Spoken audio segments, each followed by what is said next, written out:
Le fort contraste de la révélation. C'est le titre. Si vous posez la question « Qu'est-ce que la révélation ?» ou « Comment savoir si la révélation correspond à ce que nous comprenons de la parole ?» Eh bien, je dirais d'abord que la révélation, elle se réfère à des exemples concrets, précis. Et je disais à ma sœur dimanche dernier, on était le 21 juin, je lui disais comment je voyais la révélation aujourd'hui. Je la voyais comme des gens ouvrant un livre et ne pas pouvoir lire à cause d'une trop forte obscurité. Et ce manque de lumière, eh bien, rendait la lecture impossible. Pourtant, malgré cette obscurité, un bon nombre disaient pouvoir déchiffrer et analyser ce qu'ils lisaient grâce à une petite lumière artificielle. Eh bien, la révélation, c'est l'inverse. C'est l'inverse, et rares sont ceux qui ont cette humilité et cette honnêteté de le reconnaître. La révélation arrive aussi sur un livre obscur, de la même manière, mais elle consiste à attendre. Elle consiste à ne pas faire confiance à son esprit d'analyse, à son expérience passée, et à ne pas mettre d'éclairage artificiel pour éclairer l'obscurité. Mais elle consiste à attendre que vienne une lumière naturelle. Alors que vous soyez novice, ou prêtre, ou pasteur, ou théologien, vous ne devez pas interpréter ce que vous lisez avec votre lumière à vous. En fait, il faut attendre que la lumière naturelle vienne éclairer la partie du texte que vous devez comprendre, ou peut-être une autre partie d'ailleurs. Dieu nous dit la même chose que le jeune prophète Éliou disait à Job. Voilà ce que disait Éliou.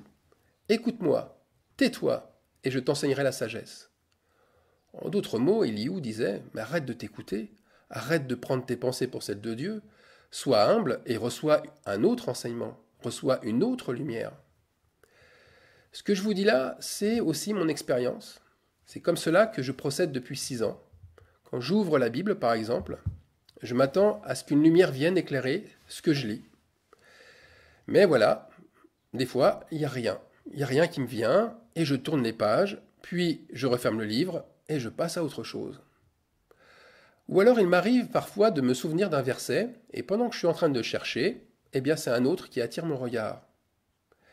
Mais comme la parole de Dieu, elle ne se limite pas à la Bible, et là il faut bien le surligner, elle ne se limite pas à la Bible, à la parole de Dieu, eh bien il m'arrive souvent de m'arrêter juste sur un mot prononcé par quelqu'un, une phrase lue quelque part, une allocution, un dialogue de film, une entrevue, un titre, et que sais-je encore. Et il m'arrive aussi de m'entendre en priant, de m'entendre dire des choses qui me viennent à l'esprit que je n'ai jamais entendues de ma vie. C'est troublant et en même temps, c'est rassurant, parce que l'on sait que cela ne vient pas de soi. On sait que ça vient d'un autre esprit. Donc la lumière peut venir depuis n'importe où et arriver sur n'importe quel objet de notre environnement. Mais attention parce que la frontière est facile à passer. Ne passons pas le cap de l'infidélité. Nous ne sommes pas dépositaires de la lumière et nous ne maîtrisons ni son origine ni sa destination. Donc, comme un bon tailleur de pierre, ne rajoutons rien qui vient de l'extérieur et n'enlevons pas l'essentiel de ce joyau. L'autre soir, une chose aussi m'a fait penser à la révélation. Eh bien, c'était quand le ciel est devenu noir, que les nuages se sont amoncelés, comme s'il allait pleuvoir, et qu'entre 2 nuages, d'un seul coup, la lumière est apparue pour venir éclairer la nature. Alors j'ai vu quelque chose d'extraordinaire. Tout est venu comme en relief, comme avec des lunettes 3D. Et le contraste des choses mises en lumière était vraiment très fort. Il y avait un fond de noirceur et une lumière très forte au premier plan. Eh bien, j'associe ce fait naturel, ce paysage contrasté, je l'associe à un autre fait qui, lui, est spirituel. C'est la révélation. Nature et esprit ont des caractéristiques semblables. Elles ont le même contraste. La nature, eh bien, les arbres ressortent et leur couleur est différente. Les couleurs pastel deviennent foncées, comme le vert, le jaune ou le marron devient beaucoup plus contrasté et brillant. Et l'esprit, eh bien, il fait de même. Il met en relief les événements naturels et il donne un éclairage nouveau, un tableau de couleurs que nous n'avons pas l'habitude de voir habituellement. C'est un peu comme un faisceau de lumière qui vient s'immiscer entre la nuit d'un côté et le jour de l'autre. Et je dirais plutôt, c'est la lumière qui vient éclairer les ténèbres. D'ailleurs, il arrive souvent que vienne se former à ce moment-là, dans le ciel, un arc-en-ciel. L'arc-en-ciel, c'est le signe de l'alliance entre Dieu et les hommes. C'est ce signe qui a été donné à Noé. Et là, il faut le dire, la nature devient prodige, tout comme la révélation. Elle est prodige parce que l'événement est rare et qu'il émerveille celui qui a les yeux ouverts. C'est exactement comme le vin de la révélation. C'est aussi la même chose avec les éclipses. Vous savez, la lune qui cherche à prendre la lumière du soleil, ou alors le soleil qui cherche à se cacher derrière la lune. Mais il y a aussi d'autres sens que l'on peut voir avec cette lumière, et c'est des sens étymologiques des mots. Et il existe bien sûr plusieurs mots en hébreu pour désigner le mot lumière. Mais là, moi, la lumière, elle s'est éclairée, c'est qu'à le dire, sur un mot précis qui est Maor. Maor, en hébreu. C'est la lumière qui est décrite dès les premiers versets du livre de la Genèse et qui est traduit par les luminaires du ciel. Et ces luminaires qui viennent mettre une distinction entre le jour et la nuit et qui éclairent la terre. Donc, il y a un grand luminaire pour le jour, c'est le soleil, et il y a des luminaires pour la nuit, la lune et les étoiles. Alors ça, c'est le mot utilisé dans le livre de la Genèse, et il est souvent traduit en français par la lampe. Dans les livres du Pentateuque, Maor va aussi s'employer, mais cette fois-ci, c'est très curieux, pas du tout pour désigner des luminaires, mais cette fois-ci pour désigner le chandelier ou les lampes du chandelier. Le chandelier, un petit rappel, c'est la parole de Dieu. C'est elle qui vient à travers les 7 lampes du chandelier. Vous voyez, la Bible, elle confirme la même chose que ce que je viens de vous dire. La lumière du jour ou la lumière de la nuit montre le même éclairage que celui du chandelier. Ce chandelier qui est en or et qui est dans le tabernacle. Ce chandelier s'appelle Ménorah. Et la Ménorah symbolise la lumière de la révélation. C'est elle qui éclaire de jour comme de nuit et qui révèle des mystères de Dieu lorsque la nuit cherche à se confondre avec le jour. C'est très important ce moment où la nuit cherche à se confondre avec le jour. C'est pourquoi le lever du soleil, il est associé dans la Bible à la révélation. Il y a donc deux révélations bien distinctes. Il y a une révélation pour ceux de la lumière, c'est le jour, et une révélation pour ceux des ténèbres, la nuit. Voilà pourquoi aussi Jésus parlait en parabole. Il y a un discours compris différemment pour les uns, les aveugles, et pour les autres, les éclairés. La parabole est une lumière, une lampe, qui sert à distinguer ceux de la nuit de ceux du jour. J'avais parlé le 24 avril 2016, dans un message intitulé « Le jour de l'Éternel », j'avais parlé de la signification des astres. Eh bien, le niveau de gloire des hommes, je disais, il correspond à la clarté des étoiles, ou à la clarté du soleil, ou encore à celle de la lune. Donc, 3 clartés, 3 niveaux de gloire dans le ciel et sur la terre. Si je prends l'exemple du prophète Joël, eh bien lui, il insiste plutôt sur la nuit, le soleil qui s'obscurcit, et la lune et les étoiles qui perdent de leur clarté. Ésaïe, lui, insiste sur le jour. Il décrit un soleil qui brille 7 fois plus fort, comme la lumière de 7 jours. C'est comme avec les éclipses solaires, ou avec les éclipses lunaires, ces signes dans le ciel. Eh bien, il cherche à nous montrer une chose importante, ou à nous rappeler que Dieu est révélation, et qu'il révèle sa lumière. Par sa lumière, il va révéler ce qui est caché de nuit comme de jour. Et il révèle son plan. Nous avons pu le voir récemment. Tantôt par un anneau de feu, ça s'est passé très récemment, le 21 juin dernier. Tantôt par une super lune, une lune très très grosse, comme le 7 mai dernier.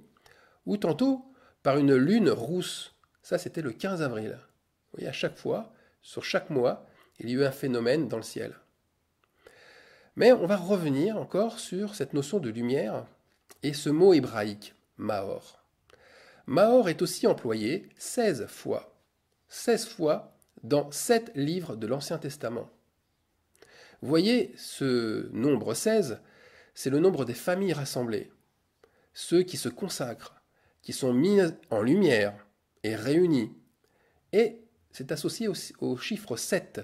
7, c'est le chiffre qui marque un temps d'aboutissement pour la foi. C'est aussi la fin de la repentance. Alors quand on mêle ces deux chiffres, 16 et 7, on peut aboutir à Exode, chapitre 16, verset 7, qui nous dit justement, écoutez bien ça, « Et au matin, vous verrez la gloire de l'Éternel, parce qu'il a entendu vos murmures contre l'Éternel, car que sommes-nous pour que vous murmuriez contre nous ?» Là, c'était Moïse qui parlait. Il parlait à son peuple. Alors tout d'abord ici, la révélation, elle commence au matin, dès le lever du soleil. Moïse, à ce moment-là, il prévient son peuple que la lumière, la gloire de Dieu, va révéler ceux de la nuit. Dieu va mettre sa lumière sur ceux des ténèbres et les mettre à part en confirmant qui sont ceux qui, en murmurant par derrière, disaient du mal des autres et répandaient la calomnie et la rébellion. Voyez la signification de cette lumière jugement. Elle montre où est le mal. Eh bien, elle est très intéressante, cette signification, car elle est à la base de la révélation. D'ailleurs, Mahor, dans le livre des Psaumes, au chapitre 90, verset 8, Moïse, encore lui, dit alors de Dieu, « Tu mets devant toi nos iniquités, et à la lumière de ta face, tu mets devant toi nos fautes cachées. » Et je vous rappelle que le mot lumière, c'est toujours Mahor. Alors revoilà, nous revoilà encore avec le sens numéro 1 de la révélation, qui met la lumière sur nos fautes dissimulées, comme avec ceux qui murmuraient avec Moïse, qui murmuraient même sur Moïse. La révélation, ce n'est pas de savoir et de connaître la couleur de peau de Jésus. La révélation, c'est pas de savoir s'il faisait le sabbat le samedi ou le dimanche.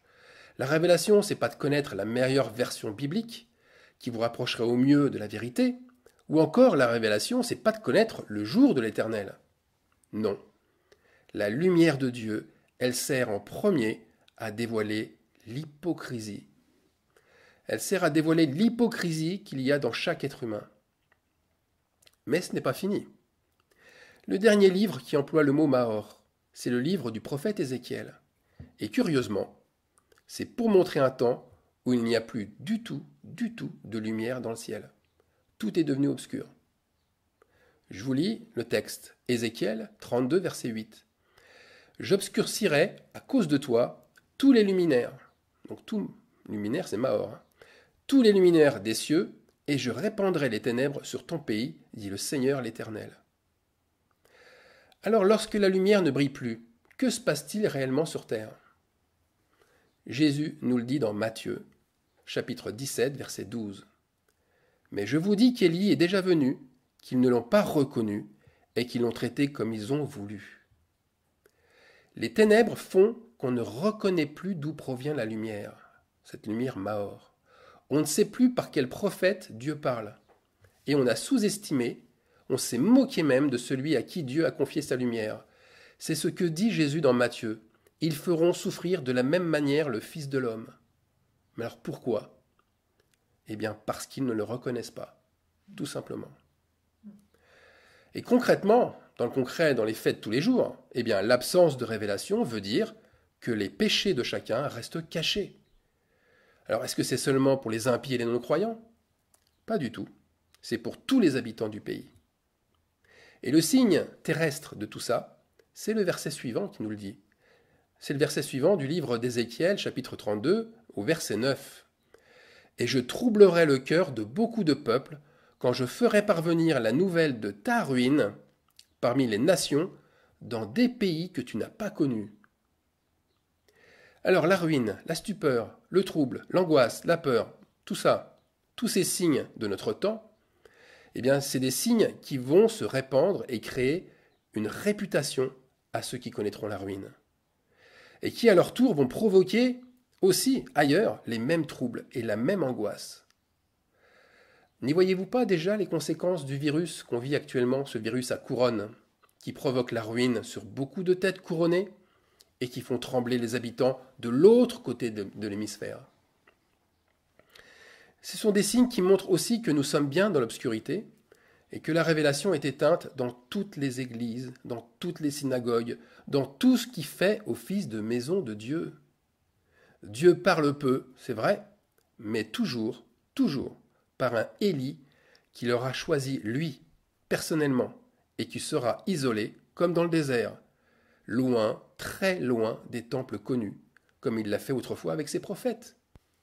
Élie venait de l'autre côté du Jourdain, un pays étranger, puis il a été caché, il a été nourri dans le désert.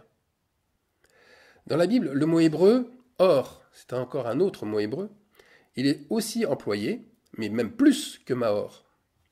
Il désigne une lumière au sens plus large, puisque les méchants possèdent eux aussi une lumière. Et quand on parle des méchants et de la lumière des méchants, on emploie le mot or en hébreu.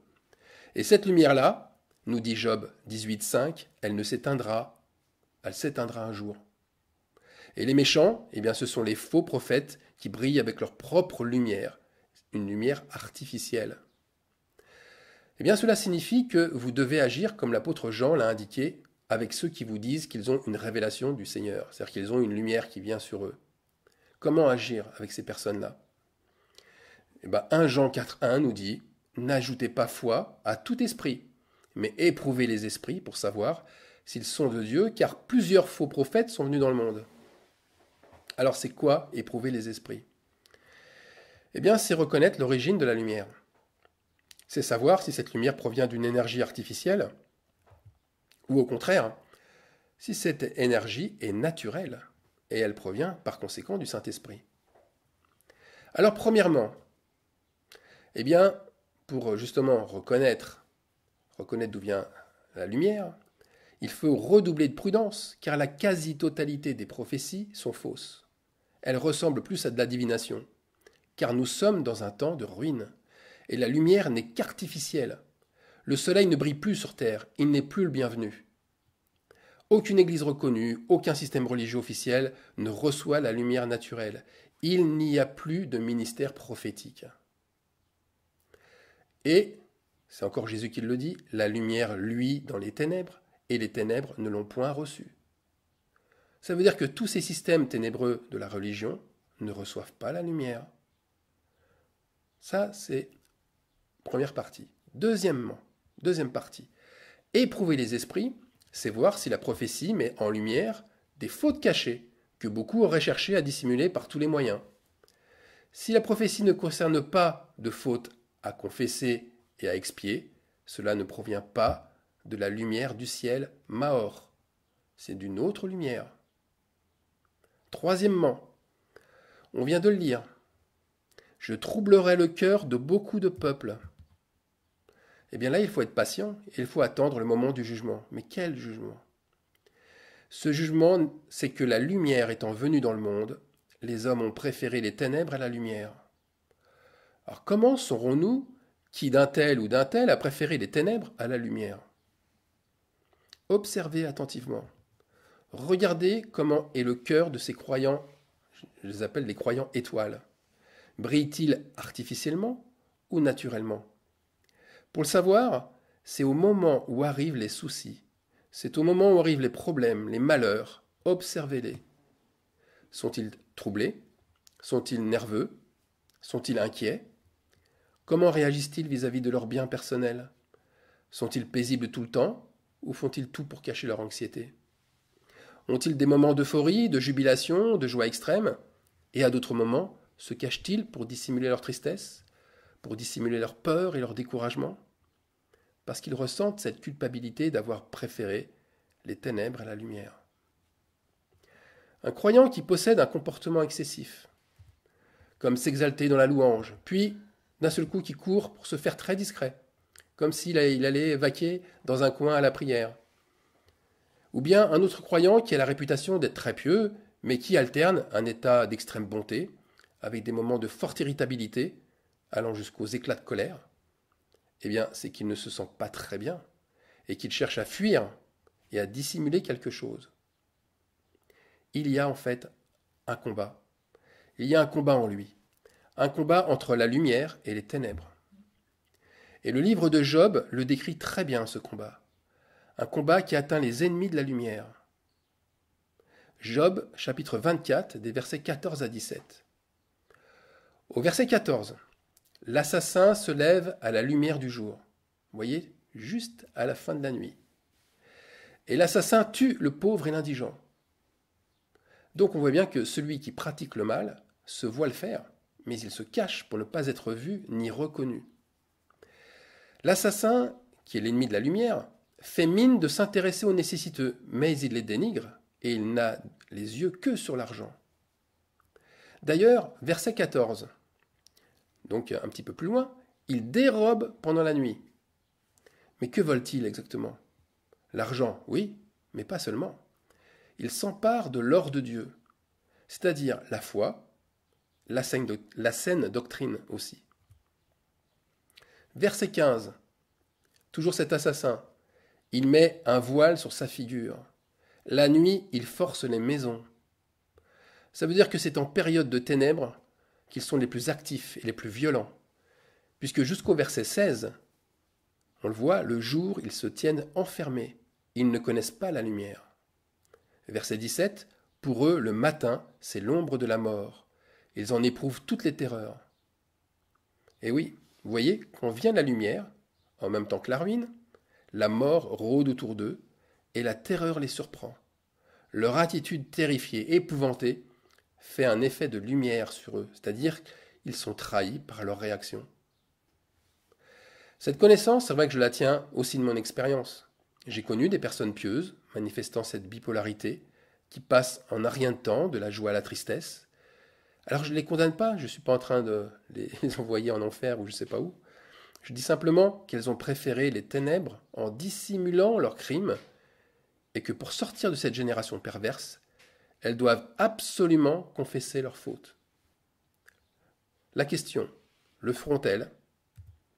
Hélas, beaucoup. Pour beaucoup, non. Non, car le prix à payer est trop cher. Elles préféreront mourir plutôt que de perdre leur image en passant pour des voleurs, en passant pour des êtres violents, sans scrupules. Leur image de princesse ou de prince bienfaiteur fait qu'elles préféreront se cacher encore plus. Donc, la révélation divine, c'est une puissance qui est trop souvent détournée de sa fonction principale. Mais lorsqu'elle dévoile le mal, la lumière brille au plus fort et les conséquences sont terribles, terribles pour un peuple endurci. S'il ne se repent pas, ce peuple s'exclura de lui-même de la terre promise. Il s'exclura de lui-même de son héritage promis. Dieu agit avec le pervers selon sa propre perversité.